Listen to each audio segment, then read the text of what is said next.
Sallallahu ala Muhammad Sallallahu alaihi wasallam. Dia kira masih dekat, masih jauh. Padahal Sayyidina Muhammad SAW mengatakan ana wasa'a kahatain. 1445 lalu ditambah 13 tahun di Mekah, 10 tahun di Madinah. Nah, kurang tambahinlah itu. Jadi berapa tuh? Itu Sayyidina Muhammad SAW mengatakan aku dan kiamat seperti dua jari. Dekat apa jauh? Dekat sekali. Berarti kita sudah di ujung. Kita sudah di ujung. Maka hari ini kalau masih orang mengatakan udah gak usah bahas Al-Mahdi, gak usah bahas, berarti dia panjang angan-angan, dia kira hidup nih masih panjang. Ini dua aja, mati duluan atau ketemu, gitu aja. Kenapa? Saya ngeceknya dari kejadian pandemi. Ya Rasulullah, mata sa'ah. Kapan the time? Kapan si waktu itu terjadi? Sang waktu itu Allah, bahasa Arabnya ad-dahru. Nyampe di bahasa Sunda sama Jawa, dahar jadi makan. Waktu makan. Cocok logi yang cocok. Allah menyebut dirinya An-Dahru, akulah sang maha waktu. Sedangkan si waktu itu kiamat. Dan bahasa Arab sa'ah itu artinya waktu yang panjang. Apa pertanyaan Sayyidina Jibril alaihissalam? Mata sa'ah, hadis sahih Muslim kedua. Hadis pertama dan kedua ketiga. Ya. Bab pertama di Kitabul Iman, hadisnya itu. Kapan terjadi kiamat, wahai Rasulullah? Apa jawaban Nabi Muhammad SAW? Nah, ini perhatikan. Mal mas'ul anha bi'a'alam minas sa'il. Ini jadi kaidah kita. Tidaklah yang ditanya lebih tahu daripada yang bertanya. Selevel Nabi Muhammad SAW, masalah si waktu itu bagi dia misteri. Apalagi bagi kita. Maka kalau ada orang mengukur umat, mengukur kiamat kapan, dia sudah melewati Sayyidina Muhammad SAW, sudah melewati Sayyidina Jibril. Ini sudah dua kaidah. Tadi kaidah qalbu, sekarang kaidah yang ketiga. Kedua, apa itu? Tauqid akhir zaman, tauqitus sa'ah, laysa min manhaj an-nabawiyah. Menentukan kapan kiamat bukanlah bagian dari ajaran kenabian. Tapi perkiraan tentang Dajjal, Mahdi, itu kan, itu masih oke. Yang nggak boleh itu apa? Kapan si waktu bernama kiamat terjadi, itu nggak boleh. Paham ya di situ? Kalau mengenai waktu lahirnya pembaharu, itu Nabi sendiri yang mengajarkan, sallallahu alaihi wasallam. Apa kata beliau? Akan muncul setiap 100 tahun, hadis Abu Daud ya, orang mayujaddid laha dinaha, yang mentajdid agamanya, yang mentajdid baginya agamanya, bagi masa itu agamanya. Apa maksudnya? Agamanya nggak diubah, tapi kondisi yang berkaitan dengan si agama itu diubah. Ya, dulu nggak ada orang pengajian begini kan? Bid'ah nggak? Rasulullah SAW nggak pernah ngaji pakai tab, nggak ada. Ya, maka pertanyaan keempat ini menjadi pilar keempat dalam agama, yaitu akhir zaman.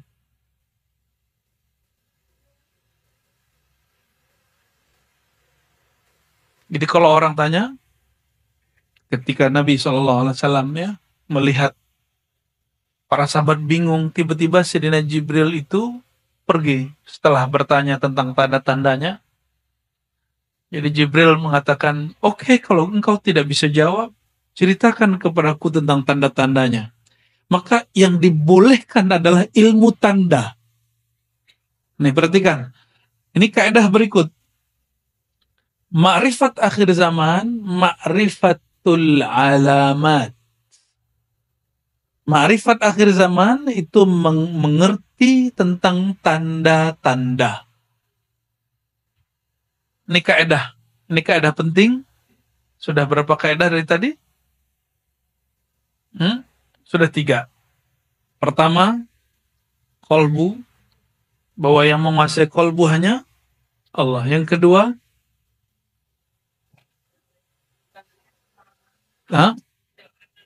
tidak ada dalil yang memperkenan kita menentukan kiamat. Yang ada adalah yang ketiga, hanya boleh mengetahui tanda-tanda. Paham di situ ya? Dan tanda-tanda ini, coba Islam, fisik, iman, akal, ihsan, kolbu, ruh. Maka tanda ini diberikan kemana? Ke fisik, ke akal, atau ke kolbu atau rohani? Ke dalam kolbu rohani. Ya. Nah, ini yang kita sebut dulu ya, saya hanya menyebutnya trilogi. Selamat datang Buya Kasril ya, Al-Khalidi. Alhamdulillah kita diberkahi mursyid suluk saya, Naqsyabandiyah Khalidiyah, hadir ya. Dan rombongan dari Payakumbuh ini luar biasa. Ya. Malam tadi belum istirahat langsung kita siksa. Kita minta memberkati ribat yang di Ciputat. Jadi nggak ada istirahatnya. Malam-malam jam 2 baru istirahat. Semoga Allah berkahi beliau. Amin ya rabbal alamin ya.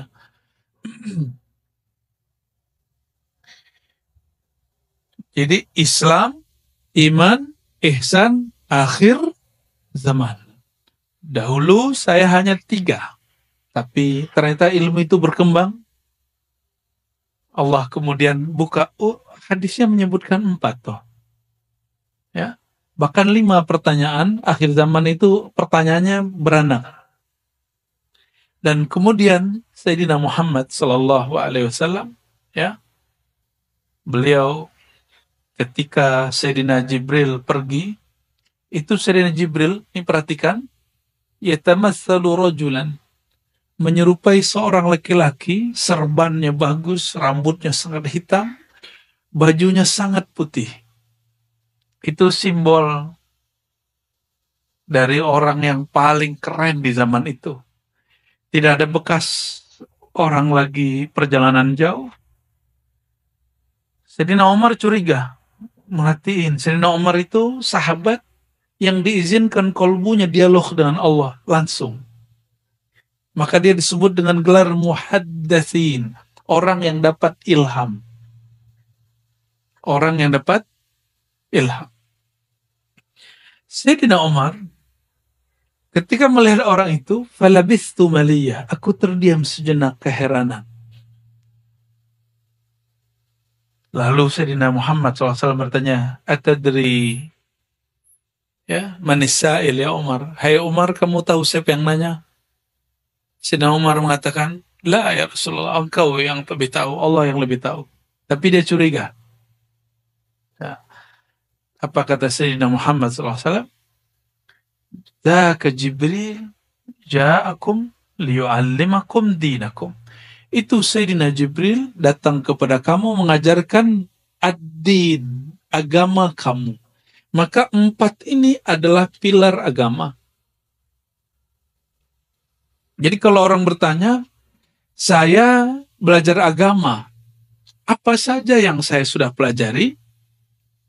Pertama, al-Islam, fiqih. Yang kedua, bab iman, akidah. Yang ketiga, ilmu hati, tasawuf. Jadi bertasawuf wajib bukan? Yang masih mengatakan bid'ah, kurang piknik. Itu hadis nomor pertama di Kitabul Iman. Bab pertama dalam bab al-iman, Sahih Muslim. Emang dia nggak baca Sahih Muslim? Ya, oh ada orang tasawuf nggak sholat, itu bukan tasawuf bro, itu kebatinan. Ya, ada orang kemudian kalau bertasawuf dia kemudian suka khurafat. Lah itu ahli khurafat bukan tasawuf, itu nggak tahu tasawuf. Ya, seumur-umur saya ketemu Abu Ya Kasril itu nggak pernah ngomong khurafat. Ya, beliau bicara apa yang beliau rasakan, bukan bicara apa yang di khuraf. Khuraf itu dongeng, dongeng yang dibuat-buat. Terus akhir zaman, perhatikan, akhir zaman itu karena memahami tanda-tanda, maka di Quran ada kalimat kul siru fil ard. Katakanlah hai Muhammad, berjalanlah, bergeraklah di muka bumi. Bergeraklah di muka bumi. Maka sirah atau harakah kita sebut pergerakan, itu adalah pelengkap daripada akhir zaman. Nah, pelengkap akhir zaman ini yang bernama pergerakan itu ada 3 jenis. Satu, pergerakan akliyah, dia bergerak dengan akalnya, rasionya, maka main pintar-pintaran. Bagi mereka kemajuan akhir zaman itu berdasarkan penemuan intelektual. Kelompok yang kedua, lawan dari akal. Orang-orang yang nggak masuk akal. Orang-orang yang kita sebut halu dan kebatinan. Mereka suka cocok logi, suka memaksakan makna, bahkan memalingkan makna hadis itu sesuai nafsunya. Kelompok yang hari ini disebut halu. Kelompok yang disebut halu. Dan ada yang ketiga, ini yang paling penting. Ahlul ruh, ahlul qulub. Ahli kolbu, ahli rohani. Ya, hanya mereka yang bisa memahami tentang akhir. Masalahnya mereka itu sedikit. Semoga kita termasuk yang sedikit itu. Amin rabbal alamin. Ya. Jadi semua ini, 4 ini disebut ad-din. Apa yang disebut ad-din? Agama. Maka ketika disebut inna ad-dina indallahil Islam, agama di sisi Allah itu al-Islam. Inilah maksudnya. Jadi al-Islam sebagai agama, ada al-Islam sebagai ilmu. Ini pengantar tentang Al-Mahdi. Jadi ilmu tentang Al-Mahdi ada nggak di fikih? Jadi kalau ada ahli fikih bilang nggak usah bahas-bahas begituan, wajar, dia nggak ada di kitab dia. Ya, ada nggak di bab iman? Ada yang bahas, ada yang tidak. Kebanyakan tidak bahas. Kebanyakan ahli akidah tidak membahas bab Mahdi. Maka wajar, nanti mohon maaf, orang mengaku ahlu sunnah, aswaja, berakidah Asy'ariyah, Maturidiyah, mazhab Syafi'i atau sejenisnya, dia kemudian menentang pembahasan tentang Al-Mahdi. Udahlah masih lama gitu. Orang begini kena penyakit namanya tulul amal. Apa arti tulul amal? Panjang angan. Dia kira masih dekat, masih jauh. Padahal Sayyidina Muhammad SAW mengatakan, Ana wasa'a kahatain.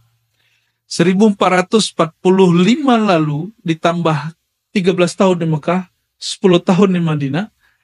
Nah, kurang tambahinlah itu. Jadi berapa tuh? Itu Sayyidina Muhammad SAW mengatakan, aku dan kiamat seperti 2 jari. Dekat apa jauh? Dekat sekali. Berarti kita sudah di ujung. Kita sudah di ujung. Maka hari ini, kalau masih orang mengatakan, udah gak usah bahas Al-Mahdi. Gak usah bahas. Berarti dia panjang angan-angan. Dia kira hidup nih masih panjang. Ini 2 aja, mati duluan atau ketemu. Gitu aja. Kenapa? Saya ngeceknya dari kejadian pandemi. Pandemi itu baru kali itu yang sedahsyat itu sedunia. Yang kena di Indonesia pertama Depok, yang di lockdown itu di Solo. di Payakumbuh. Loh, orang belum masuk situ udah di lockdown. Dan lucu tulisannya LOKDON, lockdown. Itu kekonyolan tapi seru sih. Ya Allahumma sholli ala sayyidina Muhammad, Allahumma sholli ala sayyidina Muhammad. Dan itu semua. Bahkan negara yang dianggap berperan, Amerika paling parah. Cina paling banyak korban sampai hari ini. Bahkan Singapura sampai hari ini karena banyak Cinanya kena terus, tiap masa kena terus. Bener nggak? Ya. Sampingnya Johor kok nggak ada beritanya, kan aneh kan? Betul-betul aneh itu. Namun karena memori ini sangat short sekali, sangat pendek sekali. Memori kita pendek. Sudah lupa kan trauma pakai masker? Sudah lupa? Sudah lupa semua. Jadi manusia itu gampang sekali. Karena dia gampang menyerap, dia gampang melupakan masa lalu. Dulu tegang, masih ingat di Indomaret, Alfamart, kita dekat dikit dibentak sama orang. Kamu jauh-jauh. Mati duluan dia. Ya, itu kajian deh, kejadian. Benar nggak? Kejadian itu. Ternyata Pak Dokter sendiri nggak mau vaksin. Allahumma sholli ala sayyidina. Kecuali Pak Dokter yang satu lagi mau vaksin. Oke, akhir zaman. Jadi kajian ini sebenarnya sudah kontemplasi panjang. Karena saya dulu ngaji hadis 15 tahun, nggak ngerti susunan akhir zaman itu kayak gimana. Mana yang duluan, mana yang akhiran. Tapi pandemi kemarin itu saya anggap itu suluk. Suluk al-khafidi. Suluk khafid. Jadi suluk itu menempuh jalan. Khafid itu bahasa Arab. Berarti Allah yang maha menyembunyikan, merendahkan, mensirkan. Ya, khafid. Ya, al-khafidi. Jadi selama itu Allah banyak kasih saya anugerah yang saya nggak mengerti. Jadi kalau ilmu yang pertama empirik, al-Islam itu empirik. Apa arti empirik? Coba lihat saya. Oke, sudah kelihatan? Pakai mata apa pakai hati? Oke, kelihatan dengan mata? Itu namanya terlihat secara empirik. Empirik artinya panca indera. Oke, coba pegang temannya di samping. Itu makhluk zahir apa jin itu? Oke, berarti emang manusia yang hadirnya bukan malaikat, jin yang hadir toh. Tapi tenang, mereka juga ada yang hadir sebagian. Ya. Cuma karena pakai registrasi dia bingung masuk dari mana tuh. Ya masuk aja mereka. Ya masuk ya. Oke. Itu namanya pengetahuan empirik. Apa pengetahuan? Pengetahuan secara fisik. Ini ringkasan S1, S2, S3 ini. Ada bab tentang angka benar salah. Itu tidak dapat dilihat dengan mata, dia mesti difikirkan. Ini yang disebut oleh Imam Ghazali, aku berpikir, aku cinta, maka aku ada. Diambillah oleh filosof dari barat itu ya, Immanuel Kant. Apa kata dia? Aku berpikir, maka aku ada. Itu diambil dari Ghazali. Maka Ghazalinya barat itu Immanuel Kant. Dia buat agama sendiri disebut Kantia, ya, Kantianism. Saya kasih angka, coba perhatiin. 1 tambah 3 tambah 4 tambah 5, berapa? Gampang bener, 1 tambah 2 sebut. Oke, ya. Itu kelihatan nggak? Oke, 2 kali 3 kali 3. Bagi satu. Oke, fokus. Itu namanya pengetahuan yang diperoleh berdasarkan akal, rasio. Maka kita pikir, lalu kita tahu. Alam ini berubah. Betul? Ada sebuah kaidah, segala yang berubah makhluk dicipta. Alam ini berubah, maka alam itu dicipta. A sama dengan B, A sama dengan C. Segala satu yang berubah dicipta. C. Ciptanya C. Terus, si pusing. Nggak jadi deh. Itu mantik ya. Alam, ketika kita sebut dia dicipta, dia bukan muncul dari satu kalimat. Dia muncul dari dua kalimat. Disebut premis. Segala sesuatu yang berubah adalah makhluk. Alam berubah. Yang ketiga, alam adalah makhluk. Menyusun ini, yang menyusun akal atau mata? Atau lisan? Yang menyusun akal. Oke.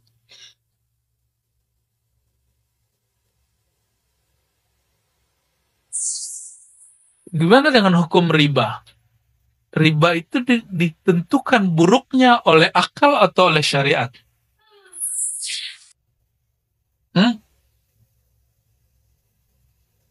Riba itu ditentukan haramnya oleh syariat atau oleh akal?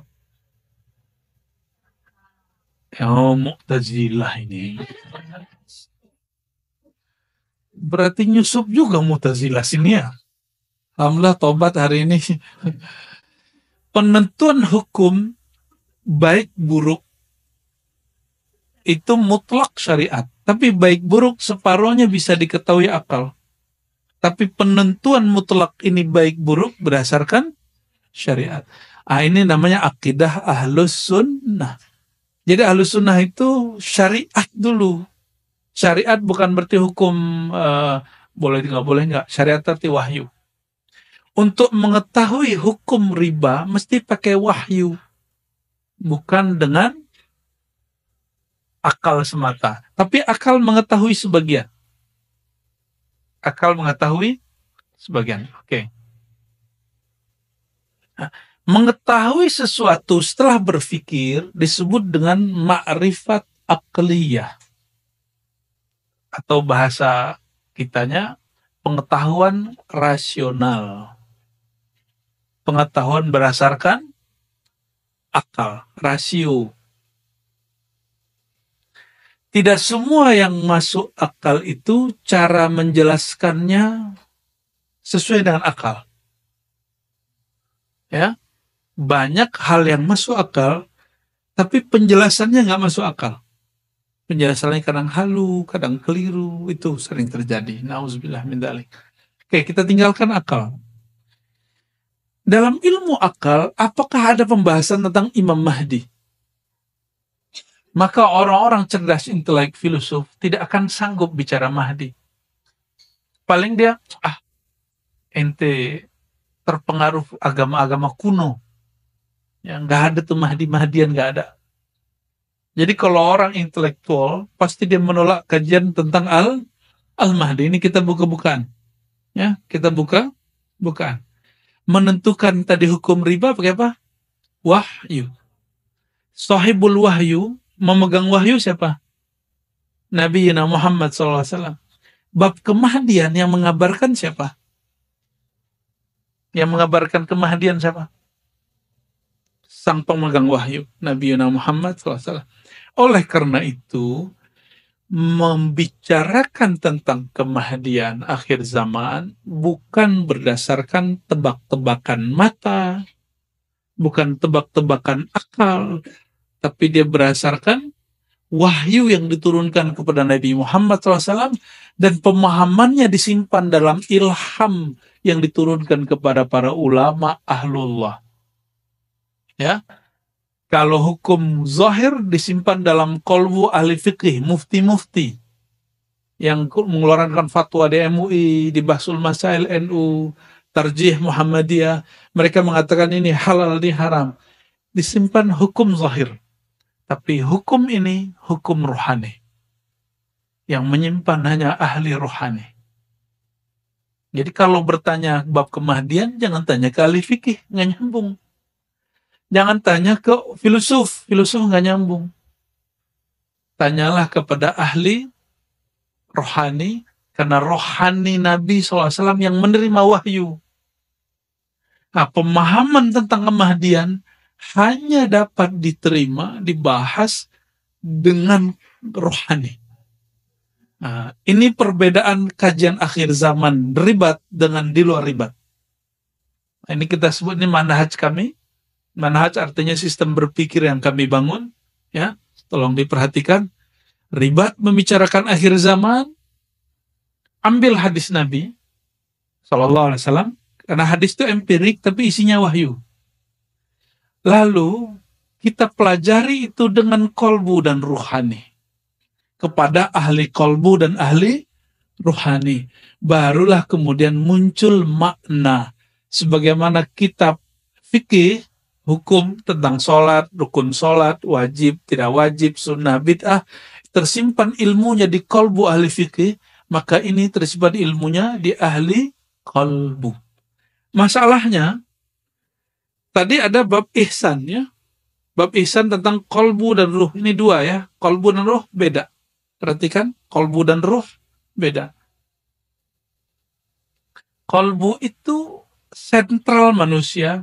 Ruh itu sumber sebelum kolbu itu adalah ruh. Ditiupkan ruh ke dalam diri, maka Allah ciptakan satu alat dalam diri kita namanya kolbu. Gitu. Maka ruh itu kolbunya kolbu. Intinya kolbu adalah ruh. Tapi ruh bukan kolbu.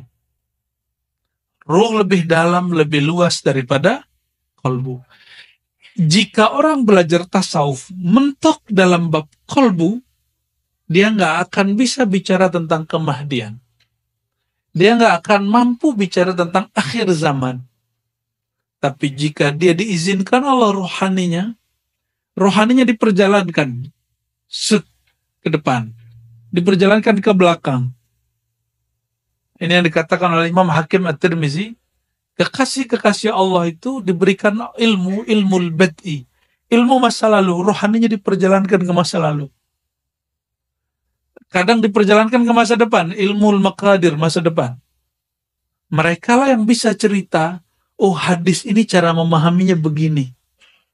Kenapa? Karena ada satu kaidah, ini kaidah yang sudah sepakat semua ahli tasawuf, ahli ihsan. Man lam yadhuq, lam ya'rif. Siapa yang tidak pernah mengalami, merasakan, mencicipi, dia tidak akan pernah memahami. Nabi SAW, nih perhatikan, Nabi itu lagi sholat, itu diperjalankan ke masa lalu, diperjalankan ke masa depan. Lagi zikir, tiba-tiba beliau hilang secara batin, fisiknya masih di antara sahabat, rohaninya tiba-tiba diperjalankan. Oke, Nabi mewarisi hukum fikih kepada ahli fikih, mewarisi hukum akidah kepada ahli akidah. Terus ihsan diwariskan kepada para ahli tasawuf, para mursyid.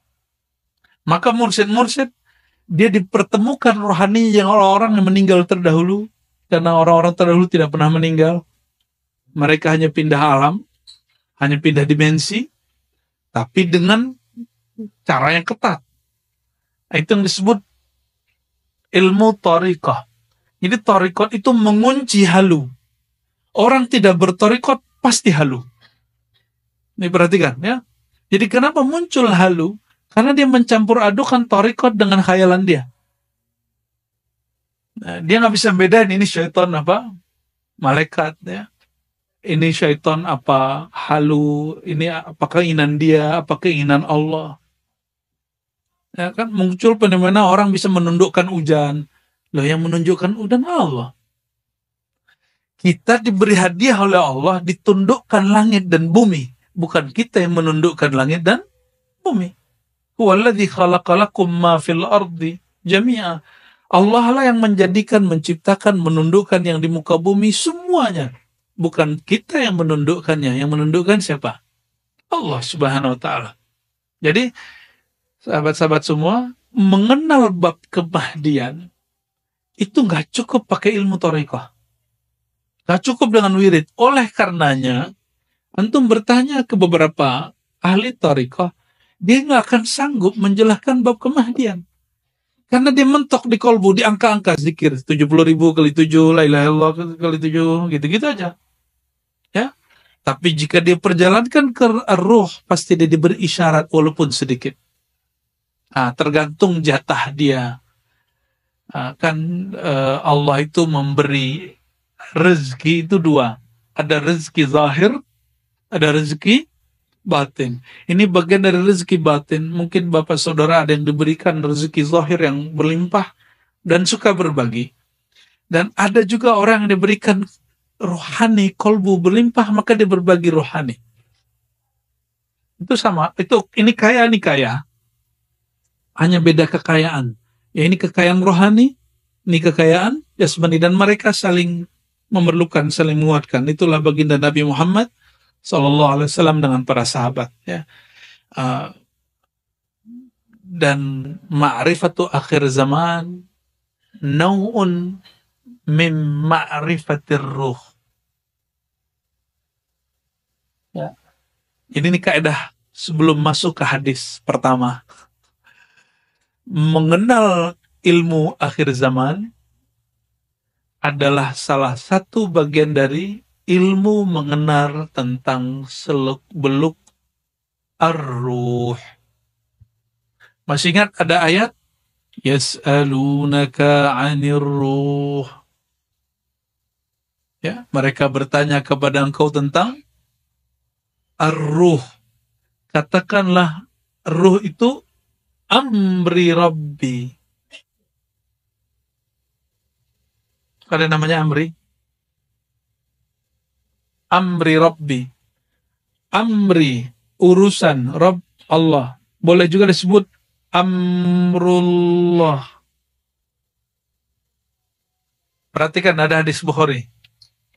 La tazalu ta'ifatun min ummati. Senantiasalah ada sekelompok kecil dari umatku, gak banyak. Zahirina alal haq, mereka saling tolong menolong dalam al-haq. Semoga kita bagian dari itu, amin. Hatta ya'tiya amrullah, sampai datang amrullah. Amrullah bagi ahli fikih, ahli hadis, ahli akidah, itu kiamat. Tapi indi amrullah wal mahdi. Ya, amrullah itu siapa? Al-Mahdi. Karena amrullah itu artinya rahasia Allah. Dan yang Allah rahasiakan sekarang adalah Sayyidina Al-Mahdi. Itu hadisnya jelas. Sahih Bukhari dan Muslim, Abu Daud, Tirmizi, hadisnya lengkap. Nah, oleh karena itu, amrullah itu babnya sebutan tentang ilmu ruh. Maka Sayyidina Al-Mahdi a'lamun nas birruh. Ini sudah mulai dibuka ciri pertama Imam Mahdi. Ya, ini diloncat sedikit ke ujung supaya saya nggak lupa nanti. Orang yang paling mengenal tentang amrullah, amrul Rabbi, yaitu ma'rifatur ruh, adalah Nabi Muhammad SAW. Lalu setelahnya adalah Al-Imam Al-Mahdi. Dengan begini baru kita masuk, ini landasan untuk mengenal tentang hadis Al-Mahdi. Dan perlu digarisbawahi saudara-saudariku, sebutan Al-Mahdi itu ada sebutannya Al-Mahdi Al-Mubasyar, Al-Mahdi Al-Muntazar. Apa sebutannya? Al-Mahdi menyebut Al-Mahdi Al-Muntazar itu disebut oleh ulama Ahlus Sunnah dan juga disebut oleh ulama Syiah. disebut oleh ulama Ahlus Sunnah dan juga disebut oleh ulama Syiah. Apa arti muntazar? Mahdi muntazar, apa artinya? Imam Mahdi yang ditunggu-tunggu. Dan dua-duanya ada dalam literatur Ahlus Sunnah, ada dalam kelompok Syiah. Maksud saya sederhana, jadi ada yang nggak paham, lalu mengatakan menyebut Al-Muntazar berarti ente Syiah. Jadi ada yang berhenti kajian akhir zaman, itu cuma karena si Ustadz menyebut kata Al-Mahdi Al-Muntazar. Ini coba cek. Kata Al-Muntazar itu muncul dalam Imam Ahlus Sunnah di Mesir, tapi berasal dari Maroko, itu Sidi Abdullah Al-Ghumari, waktu beliau masih di Mesir. Sidi Abdullah Al-Ghumari adalah hafiz terakhir hadis Nabi SAW. Orang terakhir yang paling banyak hafalan hadisnya di dunia. Dan beliau punya kitab tentang Al-Mahdi Al-Muntazar. Dan beliau Imam Ahlus Sunnah. Gitu. Tapi kita beda dengan orang Syiah. Syiah itu Mahdi, imam yang ke-12. Keturunan Rasulullah SAW yang ke-12. Kita enggak. Yang kita maksud Mahdi Muntazar, itu yang akan kita bahas pada sore ini ya. Sebelumnya kita baca lagi suratul Fatihah.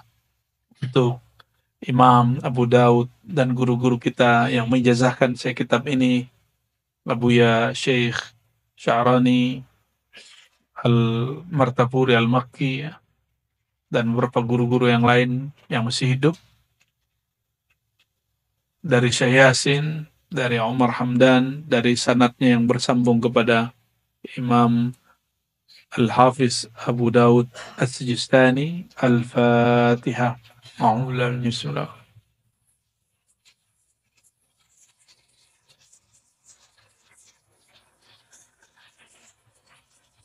ولروه سيد المهدي خليفة الله وسن الخضر عليه السلام. الفاتحة.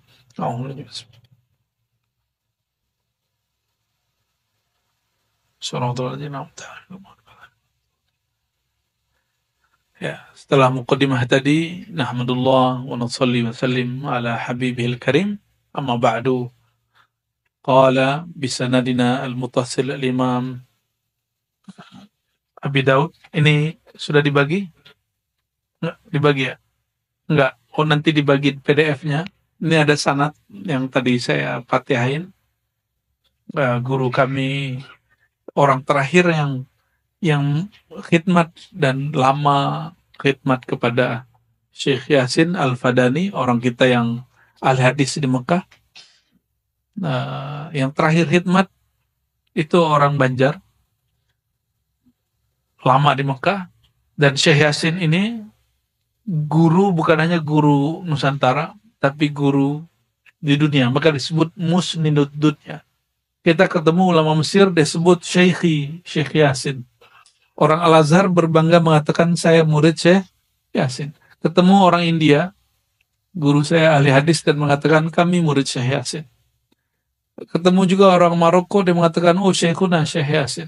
Yang lucunya di Mesir, teman saya di Al-Azhar itu kasih tahu dosennya, kampungnya Syekh Yasin dekat kampung saya. Kata enti tolol katanya. Ya, mana ada kampung enti namanya Padang katanya. Lah, saya anak Fadani Syekh. Akhirnya ya maklum, orang Mesir kan nggak semua juga alim geografi. Dia nggak tahu kalau Syekh Yasin itu orang Sumatera Barat. Ya, tapi alhamdulillah ya, kita bersyukur. Dan paling unik, saya mengenal nama Syekh Yasin Al-Fadani bukan dari orang Sumatera Barat. Saya mengenalnya dari orang Arab dan orang Jawa, Madura, Banjar, Betawi, Palembang, India. Jadi kenalnya bukan dari orang kampung saya. Kenalnya dari mereka. Dan salah satu sanad kitab yang kita riwayatkan adalah kitab Sunan Abi Daud. Ini kitab 4 tahun kami pelajari di Ma'had ya.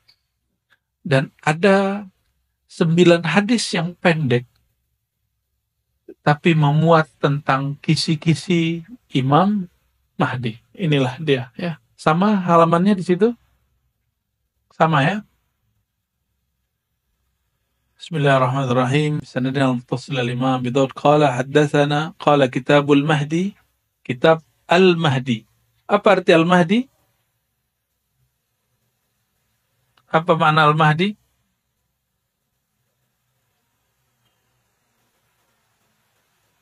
Al-mahdi.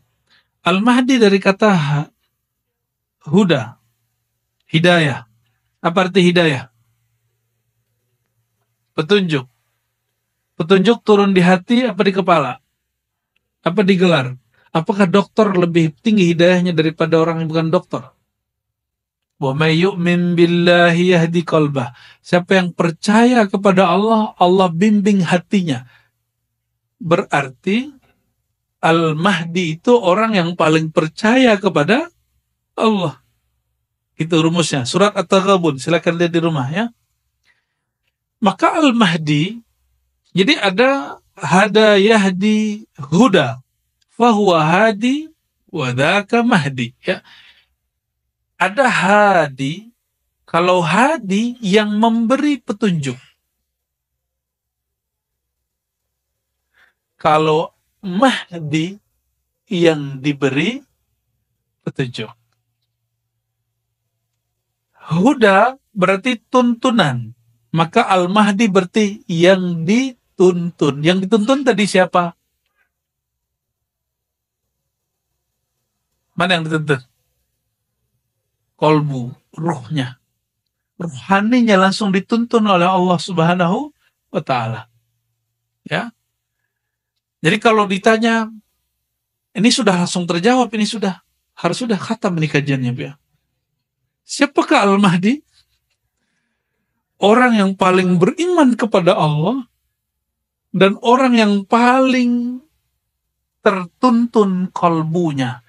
Masalahnya yang tertuntun kolbunya, ruhnya, ruh tampak atau tidak? Ini masalahnya. Karena ar-ruh itu tidak tampak, maka dia bisa berkamuflase. Jika syaitan dapat menyerupai manusia, menyerupai orang taat, masalahnya nanti orang yang dapat mutiara di kolbunya, dia nyamar jadi syaitan. Itu masalahnya. Nggak ada namanya Al-Mahdi itu, ember itu nggak ada.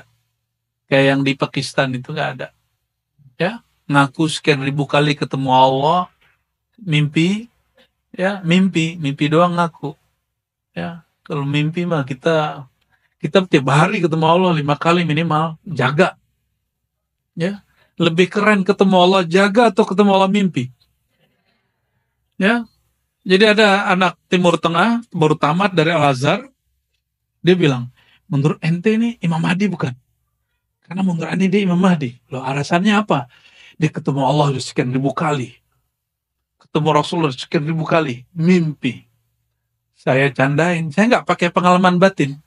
Ini pakai akal aja. Jadi debat teman begitu nggak usah pakai saya melihat dalam hati, nggak perlu. Cukup mengatakan begini, bro, ente kalau ada orang ketemu Allah dalam keadaan jaga, dan itu setiap hari, mana yang lebih tinggi makomnya daripada orang yang kamu sebut di Pakistan itu Al-Mahdi karena dia ribuan kali mimpi ketemu Allah. Yang pertama dong. Saya canda, bro, samping ente. Samping yang mana nih? Saya bilang gitu.